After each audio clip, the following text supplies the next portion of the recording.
Chapter 1. The Soldier's Return. Warner Grimes had built his life on three pillars: duty, loyalty, and precision. 20 years in special operations had carved these principles into his very bones. At 42, his weathered face bore the map of countless missions across hostile territories, but his steel-gray eyes remained as sharp as the day he first donned the uniform. Warner met Shannon Branch during a brief leave in San Diego. She was a nursing student then, all golden hair and bright smiles, working nights at a diner to pay her way through school. Their courtship was a whirlwind of stolen weekends between deployments. Shannon said she loved his dedication, his unwavering moral compass. She promised to wait through the long separations that came with his chosen profession. They married in a small ceremony at Camp Pendleton. Shannon wore her grandmother's dress, and Warner stood tall in his dress blues. Their son Thad was born 2 years later, a perfect blend of Warner's determination and Shannon's quick wit. For 8 years, they built what Warner believed was an unshakable foundation. The cracks began during Warner's extended deployment in Afghanistan. Shannon's letters grew shorter, less frequent. Phone calls became strained, filled with uncomfortable silences. When Warner returned home after 18 months overseas, he found a house that felt hollow despite being filled with the same furniture, the same pictures on the walls. Shannon had grown distant, claiming the stress of single parenthood had changed her. She spoke of feeling trapped, of dreams deferred. Warner, trained to read between the lines in enemy intelligence, began to notice the small inconsistencies in her stories. The late-night nursing shifts that didn't align with the hospital schedule he discreetly verified. The new jewelry she claimed was a gift from her sister. The way she flinched when he touched her unexpectedly. But Warner was a man who believed in fixing what was broken rather than abandoning it. He requested stateside assignments, took early leave whenever possible, and tried to rebuild the connection that once bound them together. He organized family camping trips, helped Thad with school projects, and attempted to court his own wife all over again. It wasn't enough. Shannon had already begun her exodus from their marriage, though she maintained the facade with practiced efficiency. She filed for divorce on a Tuesday morning while Warner was conducting training exercises at Quantico. The papers cited irreconcilable differences, but Warner knew there was more to the story. The truth emerged during the custody proceedings. Eugene Swanson, a successful contractor who specialized in government building projects, had been Shannon's paramour for over 2 years. The timeline struck Warner like a physical blow. Their affair had begun while he was risking his life in hostile territory, trusting that his family was safe and faithful back home. Eugene was everything Warner wasn't: smooth-talking, financially comfortable, and permanently stationed in civilian life. He drove expensive cars, owned a sprawling house in the suburbs, and promised Shannon the stability and presence that Warner's military career couldn't provide. The divorce was swift and clinical. Shannon received the house, primary custody of Thad, and a substantial portion of Warner's military savings.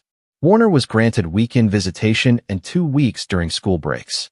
He watched his son's confusion and pain during the proceedings, saw how the boy tried to be strong for both parents while his world crumbled around him. Warner moved into a sparse apartment near the base, its sterile walls a stark contrast to the warm home he'd lost. He threw himself into his work with renewed intensity, accepting the most dangerous assignments, pushing his body and mind to their limits. His commanding officers noted his exceptional performance, but his closest friends worried about the cold efficiency that had replaced his former balance. During their brief encounters, Thad would tell Warner about Eugene's attempts to win him over with expensive gifts and elaborate outings. The boy was polite but distant, clearly struggling to navigate the complex emotions of his parents' separation. Warner reassured his son that none of this was his fault, that love didn't end just because adults made poor choices. What Warner didn't tell Thad was that he had begun to compile a detailed dossier on Eugene Swanson. Old habits from intelligence gathering died hard, and Warner's access to information networks made the task almost effortless. He learned about Eugene's business practices, his financial holdings, his personal relationships, and his past. Every detail was cataloged and cross-referenced, not out of immediate malice, but from a soldier's instinct to know his enemy. The final blow came when Shannon and Eugene married in a lavish ceremony just 8 months after the divorce was finalized. Warner wasn't invited, of course, but Thad provided a detailed account of the event during their next weekend together. The boy seemed genuinely happy that his mother was happy, displaying a maturity that both impressed and saddened Warner. As Warner listened to his son describe the wedding, he made a silent promise. He would rebuild his relationship with Thad, maintain his dignity throughout this transition, and find a way to move forward. He believed, with the naive optimism of a man trained to solve problems through direct action, that time would heal these wounds, and that life would eventually return to some form of normalcy. He had no way of knowing that his real war was just beginning. Chapter 2. The New Family. Eugene Swanson had perfected the art of calculated charm over his 45 years. Born into a middle-class family in Ohio, he learned early that success came not from hard work alone, but from understanding what people wanted to hear and providing it with unwavering confidence. His construction and contracting business had flourished by securing government contracts, a field where relationships mattered more than competitive bidding. When Eugene first encountered Shannon at a charity function for veterans' families, he saw more than just an attractive woman trapped in a difficult marriage. He saw an opportunity to acquire something that belonged to a man he instinctively viewed as a rival. Shannon represented the ultimate prize, the wife of a decorated soldier, a woman whose loyalty had to be earned rather than bought. Eugene's courtship of Shannon was a masterpiece of manipulation. He presented himself as the antithesis of her absent husband, emotionally available, financially stable, and completely devoted to her happiness. He listened to her complaints about Warner's long deployments, her fears about military life, and her dreams of a more conventional existence. Then he systematically provided solutions to every problem she presented. The affair began innocuously enough. Coffee meetings to discuss mutual friends evolved into lunch dates where Eugene offered Shannon a sympathetic ear. He was patient, never pushing too hard, always positioning himself as a friend who simply wanted to help. When Shannon finally crossed the line, she believed it was her own decision, unaware of how carefully Eugene had orchestrated every step of her emotional journey. Eugene's approach to Thad was equally calculated. He understood that winning the boy's acceptance was crucial to solidifying his relationship with Shannon. He researched Thad's interests, bought expensive gifts, and positioned himself as the fun alternative to the boy's stern, often absent father. Eugene took Thad to baseball games, taught him to drive golf carts at the country club, and regaled him with stories of construction sites and business adventures. But Eugene's patience had limits, especially when it came to Thad's obvious loyalty to Warner. The boy was polite but reserved, accepting Eugene's generosity while maintaining an emotional distance that frustrated his stepfather. Eugene began to view Thad's resistance as a personal challenge, a problem that required a more direct solution. The newlywed period was a carefully orchestrated performance for Shannon's benefit. Eugene hired a decorator to transform his house into a warm family home, complete with family photos and Thad's artwork displayed prominently on the refrigerator. He attended school functions, coached Little League, and played the role of devoted stepfather with convincing enthusiasm. Shannon basked in the attention and stability that Eugene provided. After years of managing household crises alone while Warner was deployed, she relished having a partner who was consistently present. Eugene's business success allowed her to reduce her nursing hours and focus on creating the domestic bliss she'd always envisioned. The facade began to crack during the third month of their marriage. Eugene's true personality emerged gradually, like a photograph developing in a darkroom. His charm had always been a tool rather than a genuine trait, and maintaining it required energy he wasn't willing to expend indefinitely. The first incident occurred during a family dinner when Thad mentioned an upcoming father-son camping trip that Warner had planned.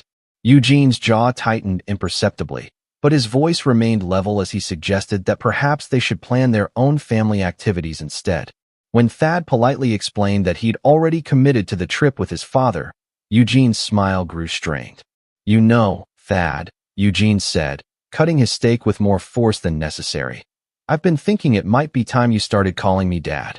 We're a family now, and it would mean a lot to your mother." Thad glanced at Shannon, who was suddenly very interested in her mashed potatoes. "I already have a dad," Thad replied quietly but firmly. Eugene's fork clattered against his plate. "Your father isn't here, son. I'm the one who's taking care of you and your mother now. I think I've earned a little respect." The tension in the room was palpable.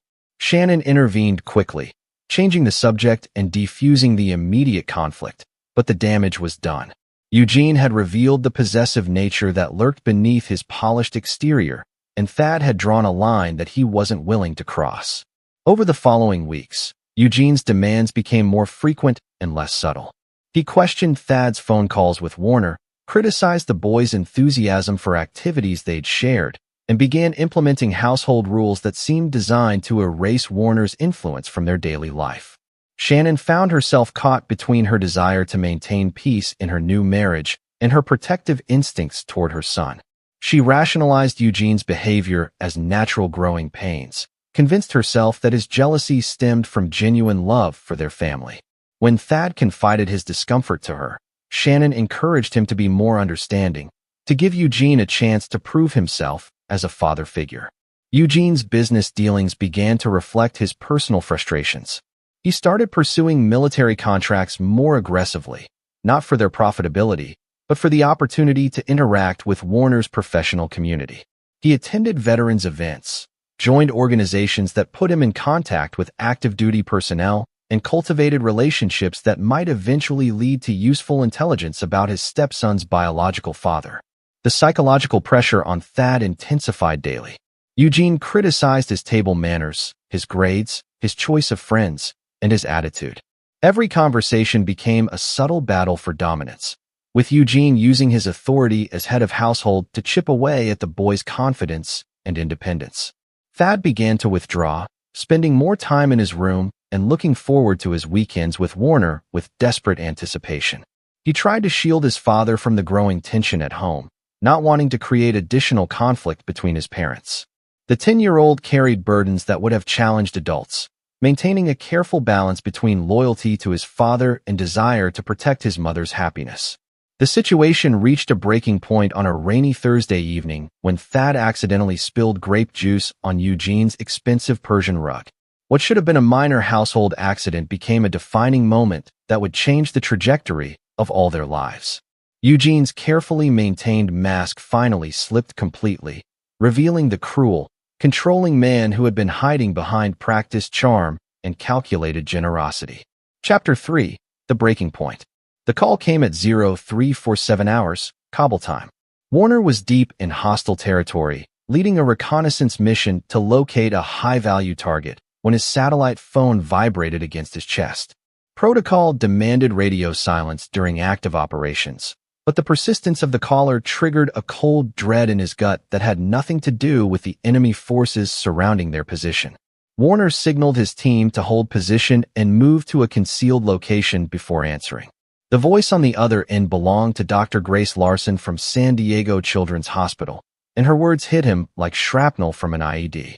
"Mr. Grimes, we're treating your son for a broken arm and second-degree burns on his back and shoulders. He's stable, but he's asking for you."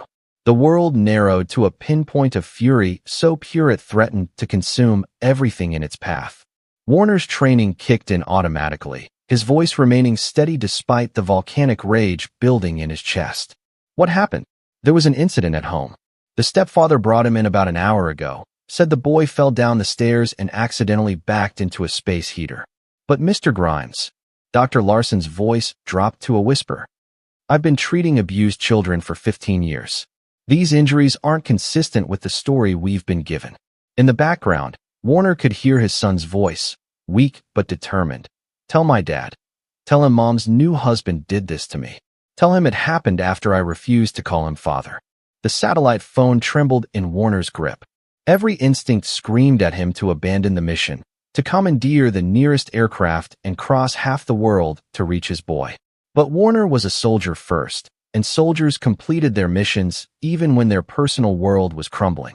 Lieutenant Colonel Charlie Sellers, Warner's commanding officer and longtime friend, materialized beside him like a ghost in the pre-dawn darkness.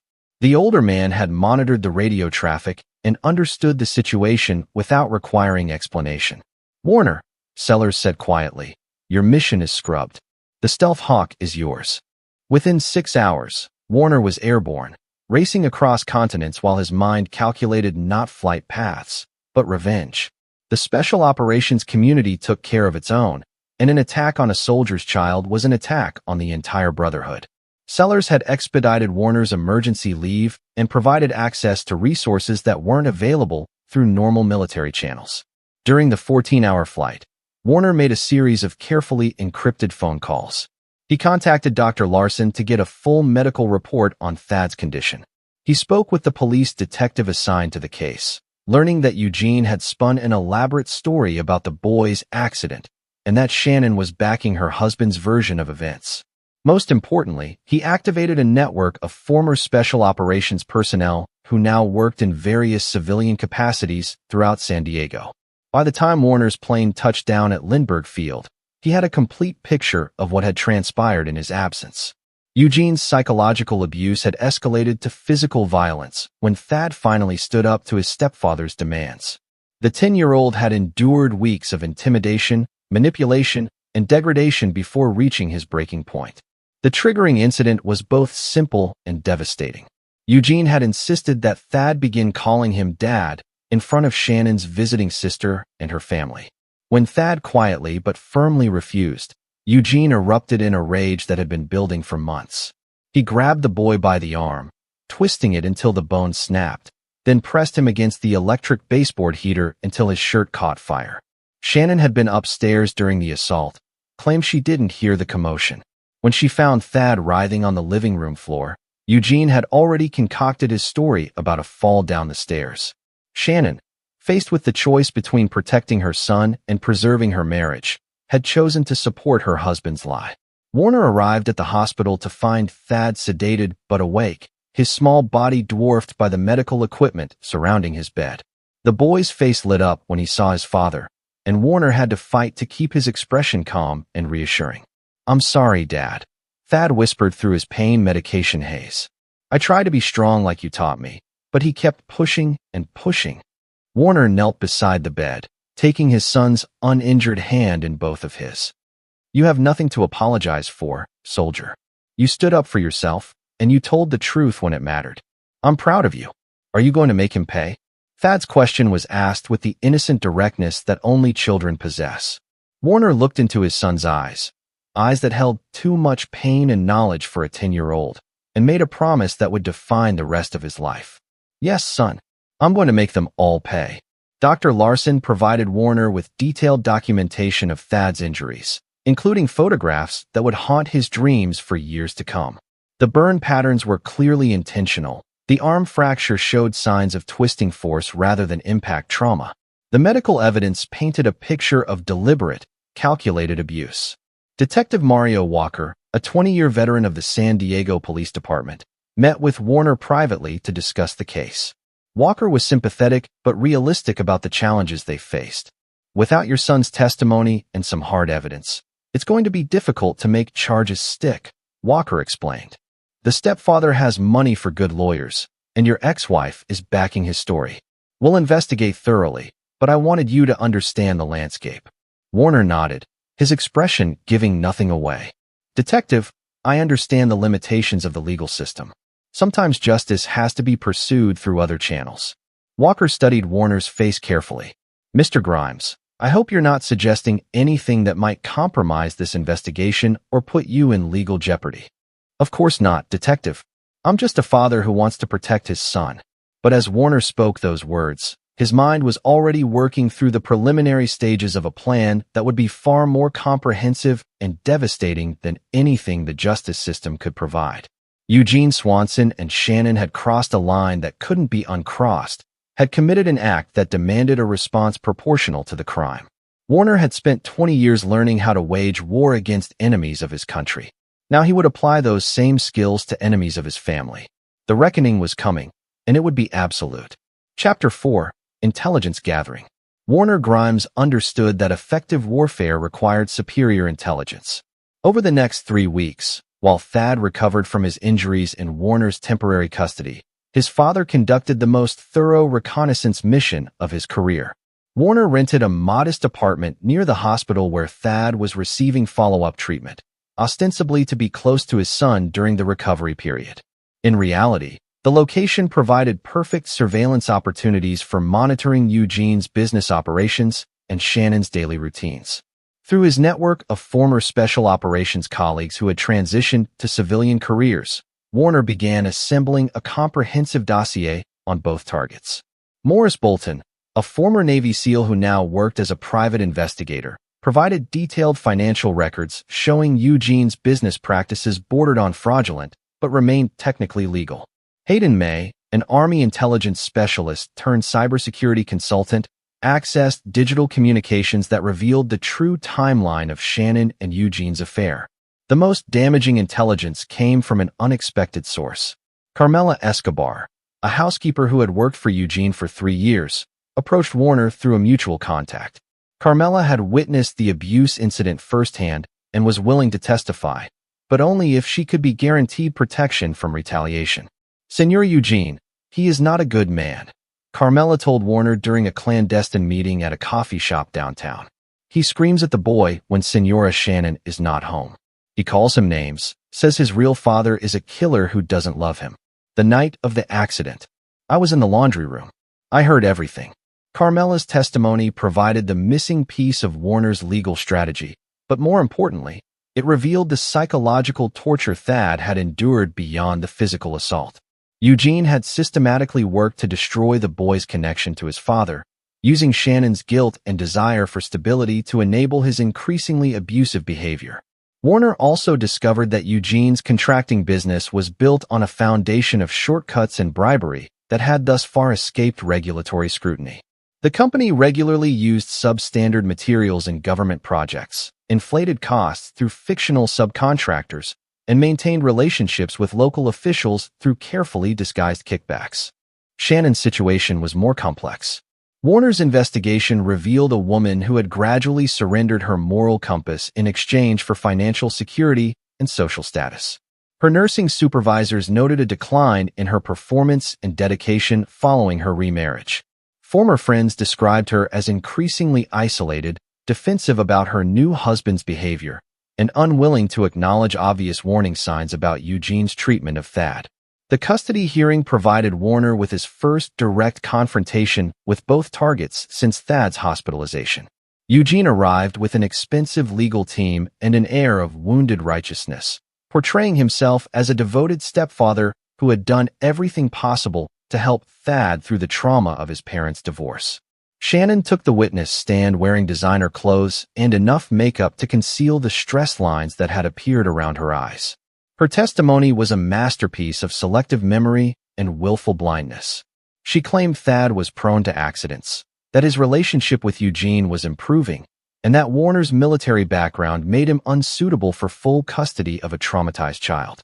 "Warner is trained to kill people," Shannon testified, her voice trembling with manufactured emotion. "How can that possibly be the right environment for our son's recovery?" Warner's attorney, Leonard Stanley, systematically dismantled their fabricated narrative using the evidence Warner had compiled. Medical records, witness testimony, and digital communications painted a clear picture of deliberate abuse and conspiracy to cover up the crime. The judge, Honorable Alice Best, was a 20-year veteran of family court who had seen every variation of domestic manipulation. She studied the evidence with the thoroughness it deserved, asked pointed questions that made Eugene visibly uncomfortable, and ultimately awarded Warner temporary, full custody of Thad pending the outcome of the criminal investigation. Eugene's mask slipped completely as the judge read her decision. His face contorted with rage, and he whispered something to Shannon that made her recoil as if struck. Warner cataloged the moment, adding it to his growing understanding of Eugene's true character. Outside the courthouse, Eugene approached Warner with the confidence of a man who believed his wealth and connections made him untouchable. "You think you've won something here, soldier boy?"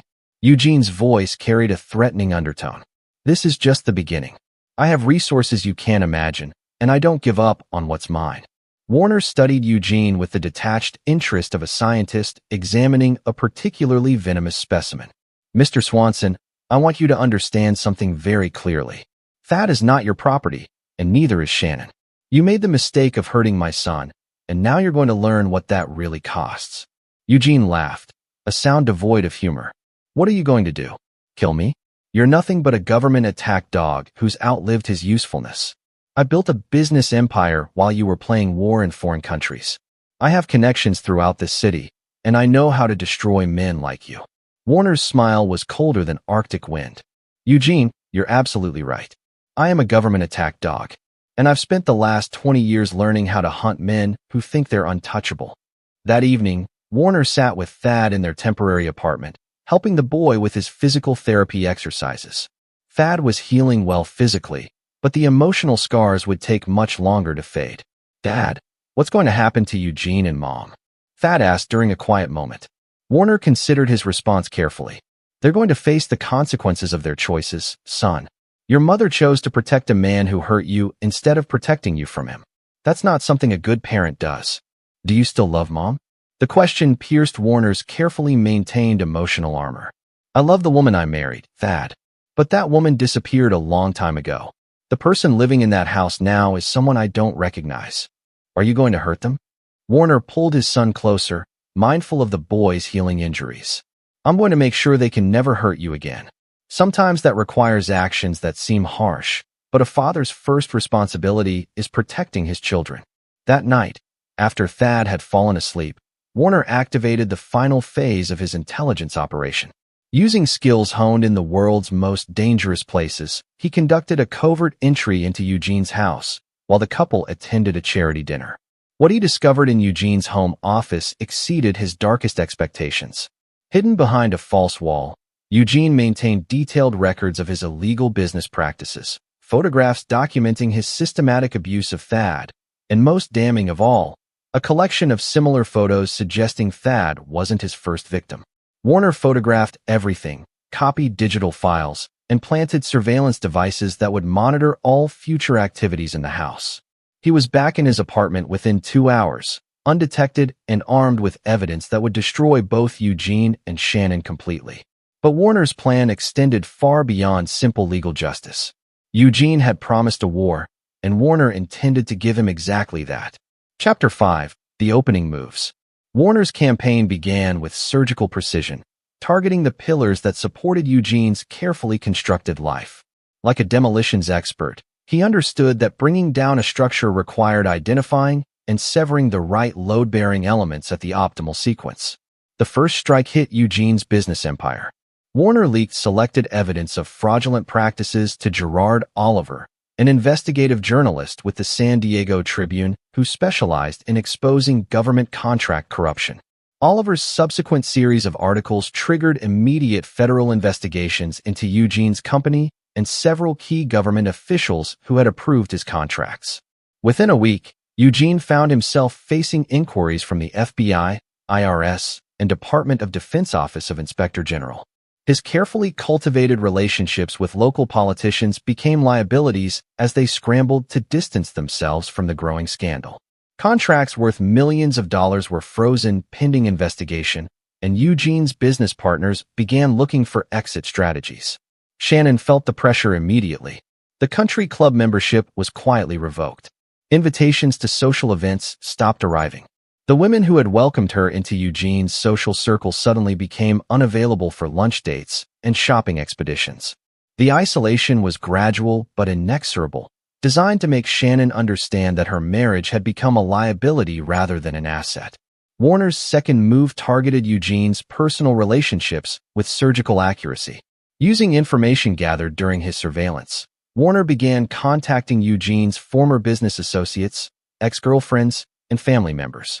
Each conversation was carefully crafted to plant seeds of doubt about Eugene's character while appearing to seek information for Thad's protection. The strategy proved devastatingly effective.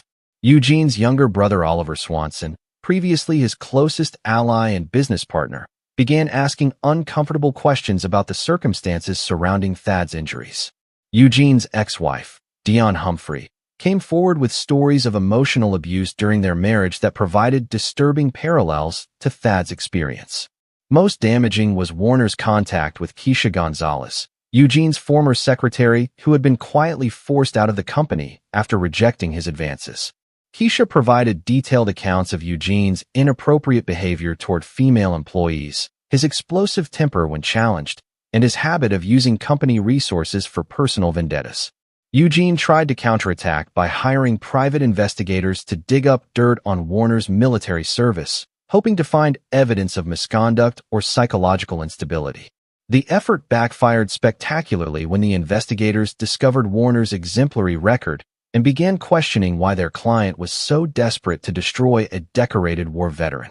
The legal pressure intensified when Detective Walker, armed with Carmela's testimony and the evidence Warner had provided, finally arrested Eugene on charges of child abuse and filing false police reports. The arrest took place at Eugene's office during a crucial meeting with potential investors, ensuring maximum public humiliation. Eugene's high-priced attorneys managed to secure his release on bail, but the damage to his reputation was irreversible. Local news outlets picked up the story, and Eugene found himself portrayed as a wealthy contractor who used his position to abuse a defenseless child while the boy's father served his country overseas. Shannon's response to the mounting pressure revealed the person she had truly become. Instead of expressing remorse for her failure to protect Thad, she blamed Warner for destroying her marriage and stability. She accused him of orchestrating a vindictive campaign designed to punish her for choosing happiness over a life of military uncertainty. The confrontation came during a supervised visitation hearing where Shannon was seeking to restore her custodial rights. She arrived at the courthouse with Eugene's legal team, her appearance immaculate, but her eyes hollow with stress and resentment. "This is all his fault," Shannon told the judge, pointing at Warner with barely controlled fury. "He can't accept that I found someone better, someone who could provide the stability he never could. He's using our son as a weapon to destroy my life." Judge Best studied Shannon with the same clinical detachment she might show a particularly unpleasant piece of evidence. "Mrs. Swanson, are you seriously suggesting that your ex-husband somehow forced your current husband to break your son's arm and burn him with a space heater?" Shannon's composure cracked visibly. Thad is confused about what happened. Children sometimes imagine things, especially when they're angry about their parents' divorce. "The medical evidence is quite clear about what happened to your son," Judge Best replied coldly. "What's less clear is why you continue to support the man who caused those injuries." Warner watched Shannon's performance with growing understanding of how completely she had surrendered her maternal instincts to preserve her social status. She had chosen her abusive husband over her injured child, and now she was trying to gaslight everyone involved to maintain that choice. The judge denied Shannon's petition and extended Warner's full custody indefinitely. As they left the courthouse, Eugene cornered Warner in the parking garage, his face flushed with rage and desperation. "You think you're clever, don't you?" Eugene snarled. "Playing your little spy games, turning everyone against me. But you have no idea who you're dealing with. I've destroyed better men than you." Warner's expression remained calm, almost sympathetic. "Eugene, you're not a destroyer. You're a predator who got used to hunting defenseless prey. The problem is, I'm not defenseless, and I'm definitely not prey. Is that a threat?" Eugene stepped closer, trying to use his physical presence to intimidate Warner. "It's a promise," Warner replied quietly. "You hurt my son, and you convinced my ex-wife to help you cover it up. Now you're both going to discover what real destruction looks like." Eugene pulled out his cell phone and began recording. "I'm documenting this conversation. You just threatened me, soldier boy. My lawyers are going to have a field day with this." Warner smiled genuinely for the first time in weeks. "Eugene, you can record whatever you want. In fact, I encourage it. When this is all over, I want there to be a clear record of how many chances I gave you to walk away." That evening, Warner reviewed his progress with the satisfaction of a general whose opening gambit had exceeded expectations. Eugene's business was in ruins, his social network had abandoned him, and the legal system was slowly but inexorably closing in on both him and Shannon. But Warner's campaign was just beginning. The strikes so far had been designed to soften the target, to strip away Eugene's resources and support structure. The real punishment was yet to come, and it would be calibrated to match the precise level of suffering that Thad had endured. Eugene had wanted a war. Now he was going to get one. Chapter 6: Psychological Warfare. Warner understood that Eugene's greatest weakness was his ego. A man who defined himself through dominance and control could be destroyed by systematically stripping away his sense of power. Warner began implementing a campaign of psychological pressure designed to drive Eugene toward increasingly desperate and self-destructive actions. The first element involved manipulating Eugene's environment to create constant, low-level stress. Warner used his surveillance network to monitor Eugene's daily routines, then introduced subtle disruptions that appeared random but accumulated into a pattern of persistent frustration. Eugene's morning coffee order was mysteriously unavailable at his usual cafe. His regular parking space was consistently occupied by different vehicles. His preferred restaurants claimed to have lost his reservations. His golf course suddenly required additional paperwork for his membership renewal. Each incident was minor in isolation, but collectively they created an atmosphere of unpredictability that began to erode Eugene's confidence. Warner escalated the psychological pressure by targeting Eugene's need for social validation. Using anonymous channels, he began spreading carefully crafted rumors about Eugene's business practices and personal behavior throughout the contractor community. The stories were always plausible, often based on actual incidents, and designed to make Eugene appear unstable and untrustworthy. The gossip network in Eugene's social circle proved remarkably efficient. Stories about his explosive temper, his treatment of employees, and his financial difficulties spread through country clubs, business associations, and neighborhood gatherings with viral efficiency. Eugene found himself excluded from poker games, uninvited to networking events, and treated with subtle hostility by people who had previously courted his favor. Shannon became collateral damage in Warner's psychological campaign. As Eugene's stress levels increased, his mask of charm slipped more frequently at home. He began treating Shannon with the same controlling behavior he had shown toward Thad, criticizing her appearance, questioning her activities, and demanding explanations for innocent interactions with other people. The isolation wore on Shannon's mental health. Her nursing supervisors noted a significant decline in her performance and attitude. She began making errors in patient care, missing shifts without proper notice, and displaying irritability that concerned her colleagues. When questioned about her behavior, Shannon blamed stress from the custody battle and Warner's vindictive campaign against her family. Warner monitored Shannon's deterioration with clinical detachment. He felt no satisfaction in her suffering, but he recognized it as a necessary component of making her face the consequences of her choices. She had prioritized her comfort over her son's safety, and now she was experiencing the instability she had tried so desperately to avoid. The breakthrough came when Eugene's paranoia reached a tipping point. Convinced that Warner was orchestrating a sophisticated surveillance operation against him, Eugene hired a private security firm to sweep his house and office for listening devices. The search revealed the bugs Warner had planted during his covert entry, confirming Eugene's suspicions, but also providing evidence of his growing instability. Eugene's response was exactly what Warner had anticipated. Instead of using the discovery strategically, Eugene confronted Warner directly during a school function where Thad was receiving an award for academic achievement despite his recent trauma. "I know what you're doing, you psychotic bastard," Eugene hissed, cornering Warner near the auditorium exit. "The bugs, the rumors, the business sabotage. You think you're some kind of ninja assassin, but you're just a pathetic man who can't accept that his family moved on." Warner maintained his calm demeanor while ensuring their conversation was visible to other parents and school staff. "Eugene, I'm here to support my son's academic achievement. I have no idea what you're talking about. Don't play games with me." Eugene's voice rose sharply, drawing stares from nearby families. "I have evidence of your surveillance equipment. I'm going to have you arrested for invasion of privacy, harassment, and stalking." Thad appeared at Warner's side, his young face showing concern about the confrontation. "Dad, is everything okay?" Warner placed a protective hand on his son's shoulder. "Everything's fine, soldier. Mr. Swanson is just upset about some business problems he's been having." Eugene's face contorted with rage at being dismissed so casually. "You arrogant piece of—" He caught himself before completing the profanity, aware that dozens of people were now watching the exchange. "Eugene," Warner said quietly, his voice carrying the authority of command, "you're making a scene at my son's school event. I suggest you leave before you embarrass yourself further." The public nature of Eugene's outburst accomplished exactly what Warner had hoped. Videos of the confrontation appeared on social media within hours, showing Eugene appearing unhinged and aggressive, while Warner remained calm and protective of his son. The incident became another data point in the growing narrative of Eugene's instability.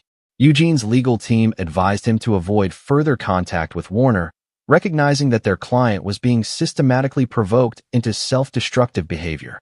But Eugene's ego wouldn't allow him to appear weak or defeated. He began planning his own counterattack, unaware that every move he made was being monitored and anticipated. The psychological campaign reached its crescendo when Eugene received a package at his office containing photographs of his childhood home in Ohio. The images showed the modest house where he'd grown up, his elderly mother working in her garden, his brother's family at a local restaurant. The message was clear without being explicit. Warner had the capability to reach anyone, anywhere, anytime. Eugene's response was swift and predictable. He hired bodyguards, installed extensive security systems, and began making increasingly frantic demands that police provide protection from Warner's terrorist activities. Each escalation made him appear more paranoid and unstable to the authorities and his remaining social contacts. Shannon watched her husband's deterioration with growing alarm. The charming, confident man she had married was being replaced by someone she barely recognized, suspicious, angry, and increasingly controlling. She began to question the wisdom of her choices, but pride and fear of admitting her mistakes kept her trapped in a marriage that was becoming a prison. Warner observed the psychological disintegration of his targets with the detached professionalism of a surgeon removing a malignant tumor. Eugene and Shannon were destroying themselves through their own moral weakness and poor judgment. Warner was simply accelerating a process that had begun the moment they chose to hurt his son.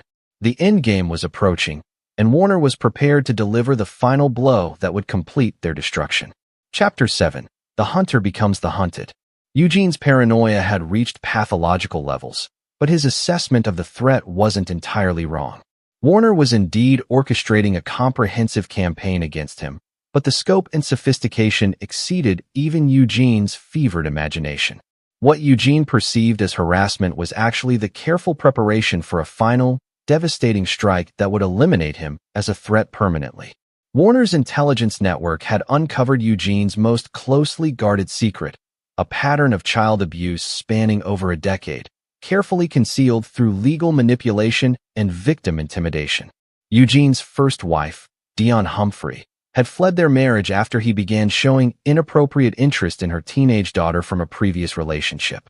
The girl, now in her 20s, had never reported the abuse due to threats and manipulation, but she was willing to testify if guaranteed protection. More disturbing were Warner's discoveries about Eugene's business trips and charity work. Under the guise of supporting youth sports programs, Eugene had gained access to vulnerable children from low-income families. 3 families had quietly moved away from San Diego after their children displayed behavioral changes following interaction with Eugene's programs, but none had reported the incidents due to fear of retaliation or disbelief.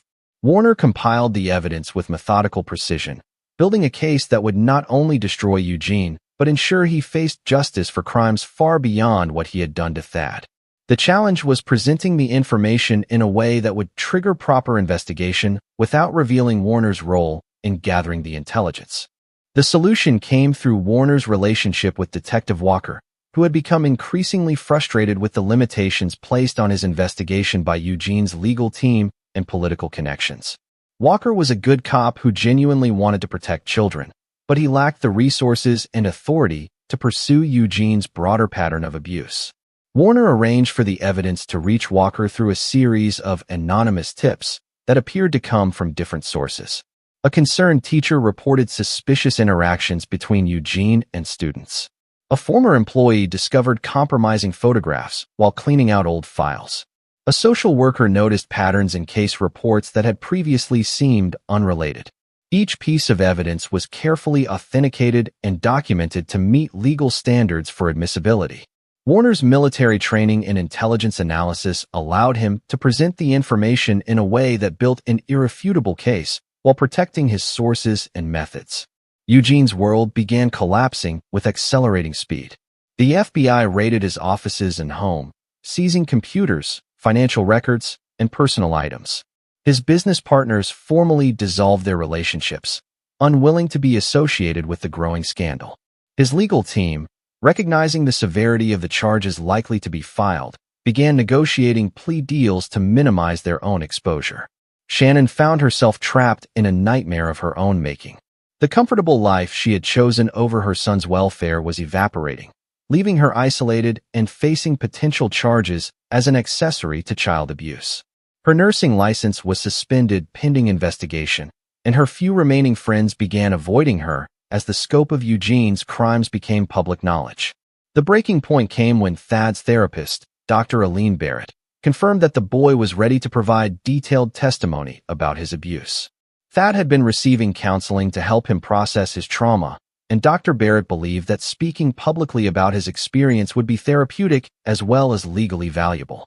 Warner prepared his son carefully for the ordeal ahead, explaining the importance of truth-telling while reassuring him that he would be protected from retaliation. Thad displayed remarkable courage for a 10-year-old, understanding that his testimony might help other children who had suffered similar abuse. "Dad, will telling the truth make Eugene go away forever?" Thad asked during one of their preparation sessions. "Yes, son. Eugene will never be able to hurt you or any other child again." "What about Mom? Will she go away too?"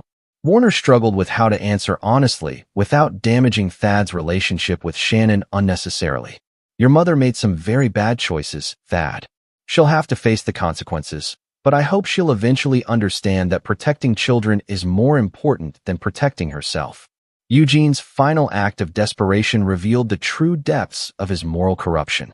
Facing inevitable prosecution and imprisonment, he attempted to flee the country with Shannon, planning to disappear to a non-extradition jurisdiction where his remaining assets were hidden in offshore accounts. Warner's surveillance network detected the escape plan before it could be executed. Eugene had purchased false documents for himself and Shannon, booked flights to Dubai under assumed names, and arranged for a private yacht to take them to international waters. The plan showed sophisticated criminal connections that added new dimensions to the investigation. The attempted flight occurred on a rainy Tuesday morning at a private airfield outside San Diego. Eugene and Shannon arrived in separate vehicles, apparently unaware that federal agents were monitoring their movements. Warner positioned himself where he could observe the arrest without interfering with law enforcement operations. Shannon's demeanor during the arrest revealed the complete collapse of her self-deception. She screamed at Eugene, accusing him of destroying her life and lying about his ability to protect her from consequences. She blamed Warner for orchestrating their downfall, claimed she had been manipulated and deceived throughout their relationship, and begged the agents to understand that she was a victim rather than an accomplice. Eugene's response was characteristic of his narcissistic personality. He threatened the arresting agents with lawsuits, claimed diplomatic immunity through fictional business connections, and attempted to bribe his way out of custody. His desperation was palpable. The mask of civilized behavior finally stripped away to reveal the predator beneath. Warner watched the arrests with grim satisfaction. The legal system was finally functioning as it should, protecting innocent children from predators who exploited their positions of trust and authority. But he knew that justice through official channels was only part of the reckoning Eugene would face. In the custody of federal marshals, Eugene would be placed in a prison population that included many fathers and family men who had little tolerance for child abusers. Word of Eugene's crimes would spread quickly through the inmate network, and his wealthy, entitled background would make him a particularly tempting target for prison justice. Shannon would face charges as an accessory to child abuse and conspiracy to evade prosecution, but her role as a manipulated spouse might earn her a reduced sentence. More importantly, she would have to live with the knowledge that she had chosen financial security over her son's safety, a decision that would define the rest of her life. The legal proceedings would take months to complete, but Warner was confident that both Eugene and Shannon would face appropriate consequences for their crimes. His mission was approaching completion, but one final phase remained, ensuring that Thad could heal from his trauma and build a future free from the shadows of their betrayal. Chapter 8: Retribution. The trial of Eugene Swanson became a media sensation, drawing national attention to the intersection of wealth, privilege, and child abuse. Warner observed the proceedings with the detached interest of a professional who had successfully completed a complex mission, but his primary focus remained on helping Thad navigate the difficult process of testifying against his former stepfather. Thad's testimony was delivered with remarkable composure for a 10-year-old. Dr. Barrett had prepared him well, and Warner's presence in the courtroom provided the security he needed to speak truthfully about his experiences. The boy's account of systematic psychological abuse culminating in physical violence moved even seasoned court reporters to tears. "Eugene told me my real dad didn't love me because he was always gone," Thad testified, his voice clear and steady. "He said if I was a good son, I would call him father instead. When I said no, he got really angry and grabbed my arm. I heard it crack before I felt the pain." Eugene's defense team attempted to portray Thad as a confused child influenced by his father's desire for revenge, but the medical evidence and supporting witness testimony made their task impossible. Carmela Escobar's detailed account of what she had witnessed eliminated any doubt about Eugene's guilt. Shannon's separate trial proceeded simultaneously, and her transformation from the confident woman Warner had married to the broken defendant facing prison was complete. Her defense attorney argued that she had been psychologically manipulated by Eugene, that her failure to protect Thad resulted from fear rather than malice. Warner felt no satisfaction watching Shannon's legal destruction. She had once been the woman he loved, the mother of his child, and her fall from grace represented a personal failure as much as a legal victory. But Thad's safety required that Shannon face consequences for her choices, regardless of Warner's complicated feelings about their shared past. The evidence of Eugene's broader pattern of abuse emerged during the trial, revealing a predator who had operated with impunity for over a decade.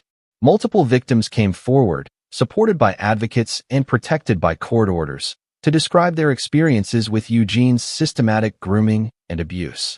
Dr. Mae Weeks, a forensic psychologist who had evaluated Eugene, testified about his antisocial personality disorder and the likelihood of recidivism if he were ever released.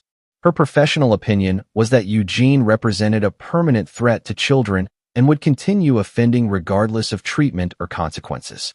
Eugene's conviction on all charges was inevitable, but the sentencing phase revealed the true extent of his crimes. Judge Catherine Olson, known for her tough stance on child abuse cases, delivered a sentence that exceeded even the prosecution's recommendations. "Mr. Swanson, you have betrayed the trust of children, families, and communities throughout this region," Judge Olson stated, her voice carrying the weight of absolute moral authority. "Your crimes are particularly heinous because you used your position of wealth and respectability to gain access to vulnerable victims. The court sentences you to 45 years in federal prison without possibility of parole." Eugene's reaction to the sentence revealed his true character one final time. He screamed threats at the judge, blamed Warner for orchestrating his downfall, and promised revenge against everyone involved in his prosecution. His outburst reinforced the wisdom of the court's decision and provided closure for his victims. Shannon received a sentence of 5 years with possibility of parole after 3, reflecting her role as an accessory rather than a primary perpetrator. Her final statement to the court showed the first genuine remorse she had expressed throughout the entire ordeal. "I failed my son when he needed me most," Shannon said, tears streaming down her face. "I chose comfort over courage, and I will regret that decision for the rest of my life. I hope someday Thad can forgive me, but I understand if he never can." Warner felt a moment of recognition watching Shannon's breakdown. This was the woman he had married, the person capable of genuine emotion and moral clarity.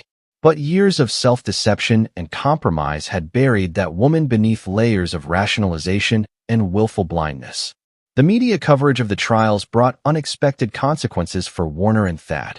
Veterans organizations hailed Warner as a hero who had protected his child and exposed a dangerous predator. Child advocacy groups used their story to highlight the importance of believing children's reports of abuse. Publisher inquiries arrived suggesting that Warner write a book about his experience. Warner deflected most of the attention, recognizing that public notoriety could compromise his future military career and Thad's recovery. But he did agree to speak at a few veterans events, emphasizing the importance of family loyalty and the obligation to protect vulnerable people from predators. The personal cost of Warner's campaign became clear as the legal proceedings concluded. His military career would likely be affected by the publicity and the methods he had used to gather evidence. His relationship with Shannon was permanently destroyed, eliminating any possibility of co-parenting cooperation. Most significantly, Thad would grow up knowing that his mother had chosen her abuser over her child's safety. But Warner accepted these costs as necessary prices for ensuring Thad's protection and securing justice for Eugene's victims. Some wars could only be won through total commitment, regardless of personal consequences. The final act of Warner's campaign occurred not in a courtroom, but in the federal prison where Eugene was serving his sentence. Within 6 months of his incarceration, Eugene was found dead in his cell, the victim of what prison officials classified as a suicide but inmates understood as justice delivered by fellow prisoners who despised child abusers. Warner received the news of Eugene's death with the same emotional detachment he had maintained throughout the entire ordeal. He felt no celebration or regret, only the satisfaction of completing a mission that had required every skill he had developed during 20 years of military service. Eugene Swanson was gone, his victims were safe, and Thad could begin rebuilding his life without fear of retaliation or continued abuse. The war was over, and Warner had achieved total victory. Chapter 9: New Beginnings. 2 years after Eugene's death and Shannon's imprisonment, Warner stood in the kitchen of his new house, preparing breakfast while Thad completed homework at the dining room table. The domestic routine represented a normalcy that had seemed impossible during the darkest days of their ordeal, but father and son had built a life together that honored both their shared trauma and their determination to move forward. Thad was thriving academically and socially, his natural resilience strengthened by therapy and his father's unwavering support. The boy had grown 3 inches and developed the confident bearing of someone who had survived genuine adversity and emerged stronger. His relationship with Dr. Barrett continued, but the sessions had evolved from trauma processing to normal adolescent development issues. "Dad, my teacher wants to meet with you about the gifted program," Thad announced over his cereal. "She thinks I should skip 7th grade and go straight to 8th. Warner felt a surge of pride mixed with concern about his son's accelerated development. "What do you think about that, soldier? Are you ready for that kind of challenge?" Thad considered the question with the thoughtfulness that had become characteristic of his personality. "I think I can handle the academics, but I don't want to be the youngest kid in high school. Maybe we could try some advanced classes without skipping the whole grade." Warner nodded approvingly. Thad's ability to analyze situations objectively and express his concerns maturely reflected the wisdom he had gained through his experiences. The boy understood that being exceptional came with both opportunities and responsibilities. Warner's own life had taken unexpected directions since completing his campaign against Eugene and Shannon. His military career had indeed been affected by the publicity surrounding the trials, but not in the ways he had anticipated. Instead of punishment or early retirement, he had been recruited into a specialized unit that investigated child abuse within military families.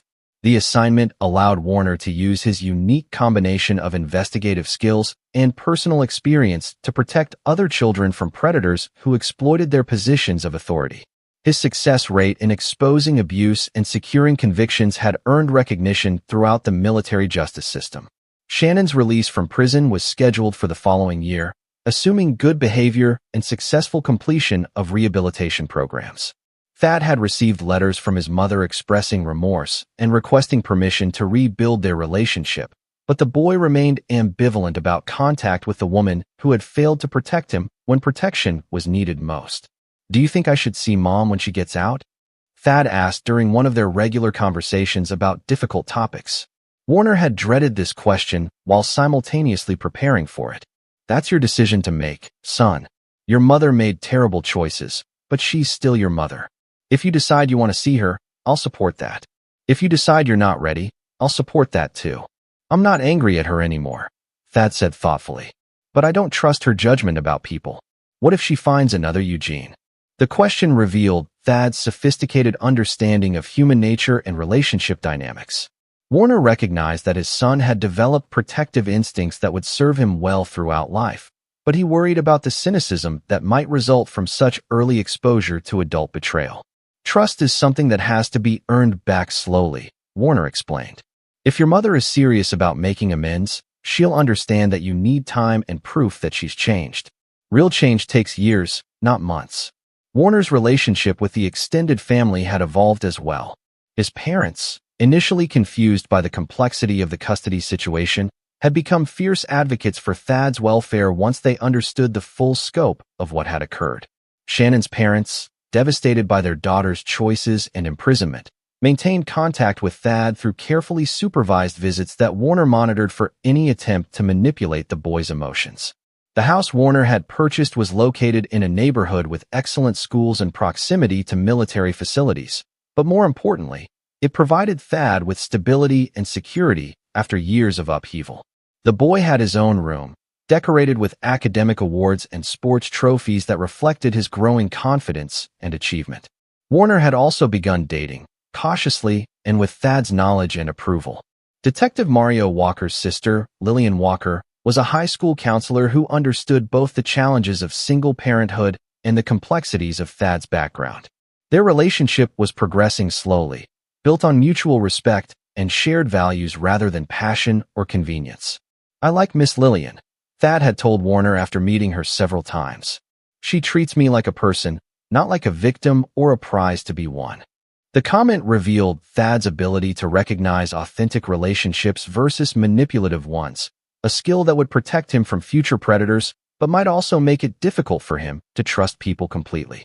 Warner accepted this as a reasonable trade-off given their experiences. On weekends, Warner and Thad often visited the military cemetery where Warner's grandfather was buried. The older man had been a World War II veteran who taught Warner about duty, loyalty, and the importance of protecting those who couldn't protect themselves. Standing beside the grave, Warner reflected on how those lessons had guided his campaign against Eugene and Shannon. "Grandpa would have been proud of how you handled everything," Thad said during one of these visits. "You didn't let them get away with hurting me."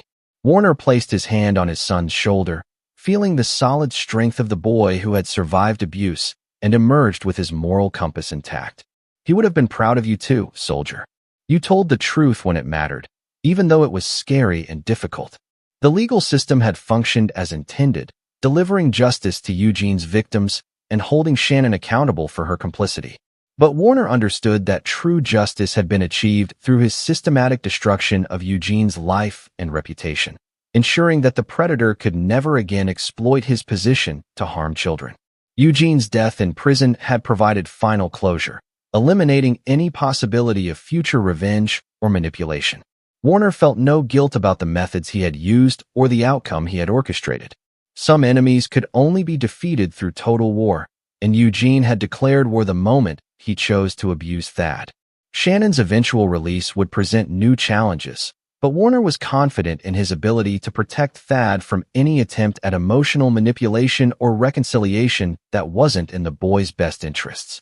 His son's welfare remained the highest priority, superseding any other consideration, including family harmony or social expectations. As Warner looked toward the future, he saw a young man who would carry forward the lessons of loyalty, integrity, and protective strength that had defined their family for generations. Thad would face normal adolescent challenges, pursue his education and interests, and eventually build his own family based on the values he had learned through both positive example and negative contrast. The war was over. The mission was complete. Father and son could now focus on building a life worthy of the sacrifices made to achieve their freedom and security. Warner Grimes had collected his debt in blood, and the account was permanently settled.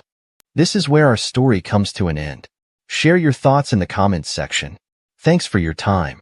If you enjoy this story, please subscribe to this channel. Click on the video you see on the screen, and I will see you there.